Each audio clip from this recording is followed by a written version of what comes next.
गांव में चिंटू नामी एक आदमी रहता था। वो आम बेचा करता था। उसके आम बहुत मीठे होते थे। लोग दूर दूर से उससे आम लेने आते थे। वो जैसे ही सुबह सुबह आम की रेहड़ी लगाता तो बहुत से लोग पहले ही उसका इंतज़ार कर रहे होते थे। चिंटू के आम चूँकि मीठे होते थे, इसलिए लोग जल्दी जल्दी उनको ख़रीद लेते। अब आमों का मौसम जा रहा था। एक दिन चिंटू आम बेचकर घर जा रहा था तो रास्ते में आमों का एक बड़ा पेड़ आता था। जब वो इस पेड़ के पास से गुजर रहा था तो उसको आवाज़ आती है, चिंटू मेरी बात सुनो। चिंटू इधर उधर देखता है कि मुझे ये आवाज़ कहाँ से आ रही है। इधर देखो, मैं आम का पेड़ बोल रहा हूँ। चिंटू जब देखता है कि एक आम का पेड़ बोल रहा है तो वो उसके पास जाता है। चिंटू बहुत हैरान होता है और वो आम के पेड़ से पूछता है, तुम बोल सकते हो? हाँ भाई, मैं बोल सकता हूँ। तुमने मुझको आवाज़ क्यों दी? मुझे प्यास लगी हुई है, काफ़ी दिनों से बारिश नहीं हुई और मुझको पानी पीना है। तुम ऐसा करो, ये पास नदी है और मुझको इससे पानी पिला दो। अच्छा ठीक है, मैं पानी लेके आता हूँ। चिंटू साथ ही नदी से पानी भरकर पेड़ को पानी पिलाता है। जब पेड़ पानी पी लेता है तो वो चिंटू का शुक्रिया अदा करता है। चिंटू पानी पिलाकर उसको अपने घर की तरफ चल देता है। फिर अगले दिन वो आम बेचने के लिए रेहड़ी लगाता है। कुछ दिन गुजरते हैं कि आम ख़त्म होना शुरू हो जाते हैं। चिंटू बहुत परेशान होता है कि अब मैं अपने बच्चों का पेट कैसे पालूंगा। एक दिन वो ऐसे ही परेशान घर जा रहा होता है कि रास्ते में वही आम का पेड़ देखता है कि आज चिंटू बहुत परेशान नज़र आ रहा है। आम का पेड़ उससे पूछता है, क्या बात है चिंटू, क्यों परेशान दिखाई दे रहे हो? मैं आम बेचता था और आमों का मौसम ख़त्म होने वाला है। मैं अब अपने बच्चों का पेट कैसे पालूंगा? ये कहकर चिंटू रोने लगता है। आम का पेड़ चिंटू को कहता है कि चिंटू तुम परेशान क्यों हो रहे हो? मेरे आम सदाबहार के हैं। मेरे आम सर्दियों में भी लगते हैं और गर्मियों में भी। तुम ऐसा करो कि मेरे आम तोड़कर ले जाओ। इन आमों को ले जाकर बेचो और अपने बच्चों का पेट पालो। चिंटू ये सुनकर बहुत खुश होता है। आम का पेड़ बहुत से आम नीचे गिरा देता है, जिनको चिंटू उठा लेता है और बेचने के लिए ले जाता है और चिंटू पेड़ का शुक्रिया अदा करता है। एक दिन जंगल में कुकू चिड़िया सैर करने के लिए निकली।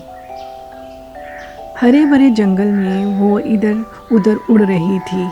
वो बहुत खुश थी कि आज मौसम बहुत प्यारा है और उसको उड़ने में मज़ा भी आ रहा था। चिड़िया उड़ते उड़ते अपने घर से दूर चली गई। जब उसको एहसास हुआ कि मैं तो बहुत दूर निकल आई हूँ, और जब वो वापस जाने के लिए मुड़ी तो वो रास्ता भूल चुकी थी। चिड़िया परेशान हो जाती है कि अब मैं क्या करूं और अब मैं घर कैसे जाऊंगी। अब मैं कैसे घर जाऊंगी, मुझे तो घर का भी नहीं पता। चिड़िया उधर ही बैठ के रोना शुरू हो जाती है। चिड़िया जहाँ बैठी होती है वहाँ एक पेड़ होता है। पेड़ देखता है कि एक चिड़िया परेशान बैठी हुई है और रो रही है, तो पेड़ उससे पूछता है, क्या बात है चिड़िया, क्यों रो रही हो? मैं अपना रास्ता भूल गई हूँ घर जाने का और मुझे पता नहीं चल रहा कि मेरा घर कहाँ है। ऐसा करो, यहाँ से सीधा दरख्तों के साथ साथ चलती जाओ और आगे जाके एक नदी आएगी और फिर उस नदी के साथ साथ ही चलते जाना, तो आगे जाके तुम्हारा मोहल्ला आ जाएगा। चिड़िया पेड़ का शुक्रिया अदा करती है और उड़ना शुरू कर देती है। वो उड़ते उड़ते जा रही होती है कि उसको रास्ते में चूहे नज़र आते हैं। चूहे कहते हैं, आओ चिड़िया, हम खेलते हैं।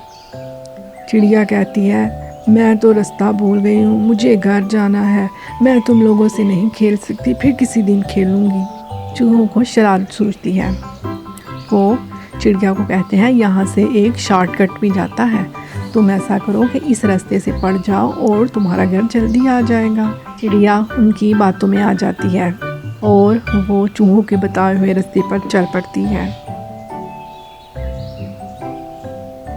उधर पास ही बंदर ये बातें सुन रहा होता है। वो चूहों के पास आता है और उनको कहता है, तुमने जानबूझ के चिड़िया को गलत पता क्यों बताया? हमने तो उसके साथ मजाक किया था। बंदर कहता है, तुम लोगों को पता है ना कि इस रास्ते में बहुत से ख़तरनाक जानवर होते हैं, वो चिड़िया को खा जाएंगे। तुम लोगों ने बहुत गलत किया चिड़िया को गलत रास्ता बताकर। ये बहुत बुरी बात है। अगर कोई तुमसे रास्ता पूछे तो उसको सही रास्ता बताना चाहिए, ना कि उसको ख़तरनाक रास्ते की तरफ भेज दें। चूहे ये सुनकर बहुत शर्मिंदा होते हैं और बंदर को कहते हैं, उनको माफ़ कर दो। और चूहे इसके बाद जल्दी जल्दी से चिड़िया के पीछे जाते हैं। चिड़िया अभी रास्ते में ही जा रही होती है और उसको कहते हैं, चिड़िया बहन रुक जाओ, ये रास्ता बहुत ख़तरनाक है, तुम पेड़ के बताए हुए रास्ते पर ही चलो। चिड़िया कहती है, तुम लोगों ने तो खुद ही मुझे इस रास्ते पर भेजा था कि ये शॉर्टकट है और तुम यहाँ से चली जाओ। हमको माफ़ कर दो, हमने जानबूझकर तुमको इस रास्ते पर भेजा था। इसके बाद चूहे चिड़िया को सीधा रास्ता बताते हुए उसके साथ उसके घर तक आते हैं और उसको घर छोड़कर वापस चले जाते हैं।